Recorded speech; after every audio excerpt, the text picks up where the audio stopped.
السلام علیکم ورحمۃ اللہ وبرکاتہ نحمدہ ونصلی علی رسولہ الکریم اما بعد فاعوذ باللہ من الشیطان الرجیم بسم اللہ الرحمن الرحیم ربی اشرح لی صدری ویسر لی امری واحلل عقدۃ من لسانی لیفقہوا قولی ربی یسر ولا تعسر وتمم بالخیر وبک نستعین آمین یا رب العالمین۔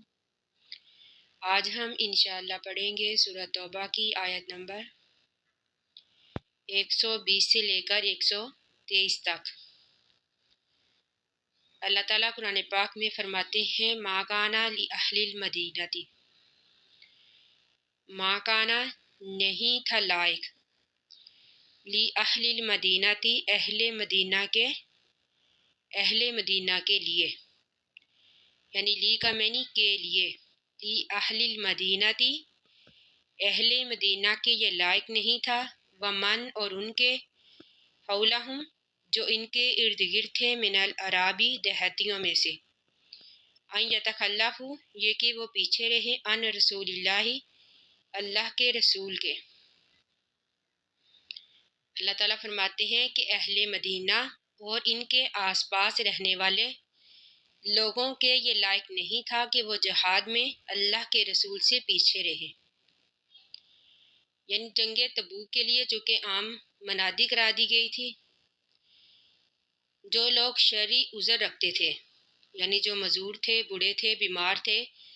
جو شرعی عذر رکھتے تھے، ان کے علاوہ ہر کسی کے لیے ضروری تھا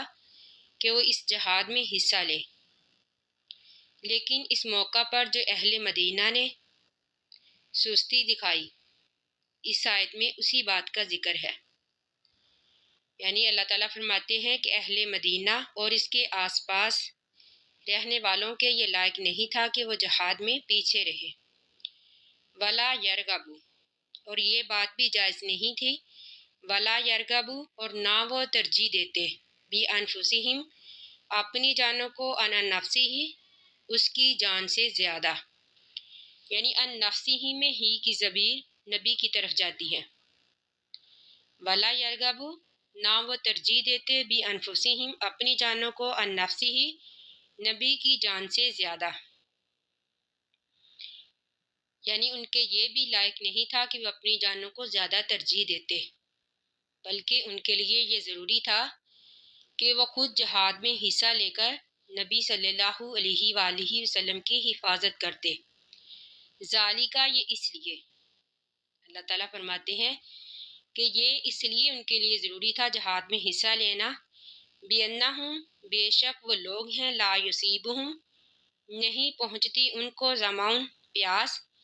ولا اور نہ ہی نصب تھکاوٹ، ولا اور نہ ہی مخمصۃ بھوک،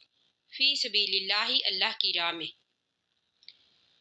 یعنی جو بھی اللہ کی راہ میں ان تکلیفوں کو برداشت کرے گا اللہ تعالیٰ ان کو اجر دیں گے۔ ولا یطعون اور نہیں وہ طے کرتے، موتین کوئی وادی، یغیظ الکفار یغیظ جو غصہ دلائے، الکفار کافروں کو، یعنی مسلمان جو بھی وادی طے کریں گے، جس جگہ سے بھی گزریں گے جو کافروں کو غصہ دلائے، یعنی کافروں کے خوف میں اضافہ ہو مسلمانوں کے گزرنے سے، ولا یطعون نہیں وہ طے کرتے، موتین کوئی وادی، یغیظ الکفار جو کہ غصہ دلائے کافروں کو، ولا ینالون اور نہیں وہ حاصل کرتے، من عدو دشمنوں سے، نیلن کوئی کامیابی، یعنی اگر وہ کافروں کو شکست دے دیں، کافروں کو قیدی بنا لیں، یعنی خود فتح حاصل کر لے، یعنی کوئی بھی ایسا کام کرے جس سے کافروں کو غصہ آئے، تو اللہ تعالیٰ فرماتے ہیں الا مگر کتبہ لکھ دیا جاتا ہے، لاہم ان کے لیے، بھی اس کے بدلے میں، عمل صالح نیک عمل، یعنی اللہ کی راہ میں جو بھوک برداشت کرتا ہے، پیاس برداشت کرتا ہے، ہر طرح کی تکلیف جو اللہ کی راہ میں ملتی ہے، تو اللہ تعالیٰ فرماتے ہیں کہ اس کام کے بدلے اللہ تعالیٰ انہیں بہترین اجر دیں گے، یعنی ان کے یہ عمل نیک عملوں میں لکھ دیے جائیں گے۔ ان اللہ بے شک اللہ تعالیٰ لا یضیع نہیں ضائع کرتا اجر المحسنین، نیکی کرنے والوں کے اجر کو۔ ولا ينفقون، اور نہیں وہ خرچ کرتے نفقتاً کوئی بھی خرچ، صغیرتاً چاہے وہ چھوٹا ہو، ولا اور نہ ہی کبیرتاً چاہے وہ بڑا ہو، ولا یقطعون اور نہیں وہ طے کرتے وادین کوئی وادی، الا مگر کتب لہم، کتبہ لکھ دیا جاتا ہے، لاہم ان کے لیے، لیجزیہم اللہ، لیجزیہم تاکہ بدلہ دے ان کو اللہ تعالیٰ، احسن اچھا، ما کانوا جو تھے، وہ یعملون عمل کرتے۔ یعنی اس بات میں بھی اللہ تعالیٰ نے اجر کا ہی ذکر کیا ہے۔ اللہ تعالیٰ فرماتے ہیں چاہے وہ تھوڑا خرچ کریں یا پھر زیادہ، یعنی اللہ کی راہ میں جہاد کے لیے، چاہے وہ تھوڑا سفر کریں یا پھر زیادہ، یہ تمام نیکیاں ان کے نامہ اعمال میں لکھ دی جاتی ہیں تاکہ اللہ تعالیٰ ان کو بہترین اجر دے۔ وما کان المؤمنون، وما کانا اور نہیں ہے، المؤمنون مومنون ایمان والوں کے لیے، وما کانا اور نہیں ہے لائق، یا پھر وما کانا اور نہیں ہے مناسب، المؤمنون ایمان والوں کے لیے، لینفروا یہ کہ وہ نکلیں کافۃً پورے کے پورے، یعنی اس سے پہلے جو اللہ تعالیٰ نے حکم دیا، جو اللہ تعالیٰ نے زجر و تنبیہ کی جہاد میں نہ جانے پر، یعنی جب غزوہ تبوک پر اللہ کے نبی نے اعلان کیا جہاد میں حصہ لینے کے لیے، تو کچھ لوگوں نے سستی دکھائی، یعنی کچھ ایمان والوں نے بھی سستی دکھائی، تو اس بات سے صحابہ کرام ڈر گئے۔ پھر جب بھی جہاد کا موقع آتا تو تمام صحابہ کرام اس میں شریک ہوتے، یعنی پھر کوئی بھی پیچھے نہ رہتا۔ تو اللہ تعالیٰ فرماتے ہیں وما کان المؤمنون اور نہیں ہے ایمان والوں کے لیے، لینفروا یہ کہ وہ نکلیں کافتاً پورے کے پورے، یعنی کچھ جنگیں ایسی ہوتی ہیں جن میں تمام کا نکلنا ضروری ہوتا ہے، جیسا کہ جنگ تبوک۔ علاوہ ازیں اللہ تعالیٰ نے فرما دیا کہ یہ ایمان والوں کے لیے مناسب نہیں کہ وہ تمام کے تمام جہاد میں حصہ لے، یعنی کچھ مفسرین نے اس کی تفسیر جہاد لی ہے۔ فلولا پس کیوں نہیں، نفرا نکلتا، من کلی فرقتین ہر گروہ میں سے، ہر فرقے میں سے، منہم ان میں سے، طائفتاً ایک جماعت، لیتفقہوا تاکہ وہ سوجھ بوجھ حاصل کرے، فی الدین دین میں، ولینذروا تاکہ وہ ڈرائیں قومہم اپنی قوم کو، اذا رجعوا جب وہ لوٹے، علیہم ان کی طرف، لعلہم تاکہ وہ یحذرون ڈرے۔ یعنی بعض مفسرین نے تو اس کی تفسیر جہاد لی ہے، اور بعض نے اس کی تفسیر اس طرح کی ہے کہ اس سے مراد دین کا علم حاصل کرنا ہے، یعنی قبیلے میں سے، جماعت میں سے کچھ لوگ دین کا علم حاصل کرنے کے لیے نکلے، سارے کے سارے نہیں، یعنی وہ مراکز میں رہ کر، مدارس میں رہ کر دین کا علوم حاصل کرے، پھر جب وہ اپنی قوم کی طرف واپس جائیں، اپنے قبیلے کی طرف واپس جائیں، تو ان کو احکام دین سے آگاہ کرے، یعنی ان کو احکام و نوامر سے آگاہ کرے، یعنی اللہ تعالیٰ کے دین سے آگاہ کرے تاکہ وہ خود بھی ڈرے اور ان کی قوم بھی ڈرے۔